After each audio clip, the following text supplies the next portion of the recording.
आधी दुकानात चोरून पाहिलं, अंदाज घेतला, भांड्याच्या दुकानात घुसला, नोटा आणि चिल्लरही पळवली. धुळे शहरातील अत्यंत वर्दळीच्या खोल गल्ली भागात चोरट्यांचा धुमाकूळ सुरू आहे. धुळे इथल्या खोल गल्ली क्रमांक 4 मधल्या रमणलाल पूनमचंद जैन या दुकानातून अज्ञात चोरट्यानं सुमारे 2 लाखांचा ऐवज लंपास केला. दुकानाचे मालक सुरेश जैन हे वरच्या मजल्यावर झोपले असताना चोरट्यानं शटरचं कुलूप तोडून दुकानात प्रवेश केला.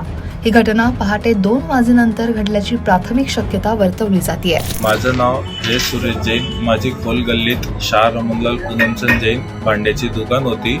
आम्ही रात्री झोपलो होतो. तो 1:30 वाजेपर्यंत आम्ही इकडं खालती होतो. मग 2 वाजेच्या नंतर केव्हा तो चोर आला. गल्ल्यात आमची 1,80,000 रुपये कॅश होती आणि 8 ते 10 हजार रुपयाची चिल्लर होती. ते सर्व तोडून चालला गेला. सीसीटीव्ही कॅमेऱ्यात सर्व त्यांनी शटर कसं काय तोडलं, गल्ला कसं काय तोडलं, काय काय वस्तू चेक केली, ते सर्व सीसीटीव्ही कॅमेऱ्यात रेकॉर्ड चेक झालं आणि सर्व व्हिडिओग्राफी आमच्याकडे आहे. आम्ही पूर्ण पुरावे दिले.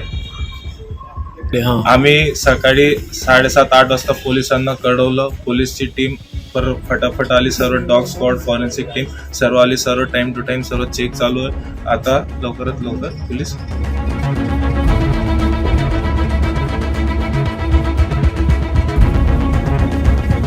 चोरट्यानं गल्ल्यातली 1,80,000 रुपये रोख आणि 8 ते 10 हजार रुपयांची चिल्लर असा एकूण 1,90,000चा मुद्देमाल हा चोरून नेला.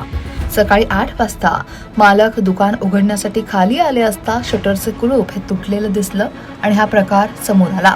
सुदैवानं चोरीची ही संपूर्ण घटना दुकानातील सीसीटीव्ही कॅमेऱ्यात कैद झाली आणि त्यात चोरटा स्पष्टपणे दिसतोय. घटनेची माहिती मिळताच पोलिसांनी श्वान पथक आणि ठसे तज्ञांसह घटनास्थळी धाव घेतली.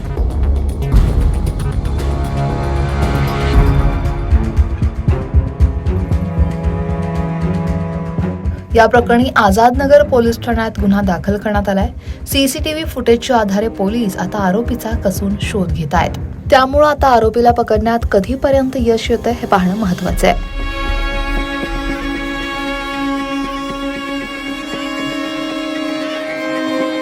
Bureau report, लोकमत.com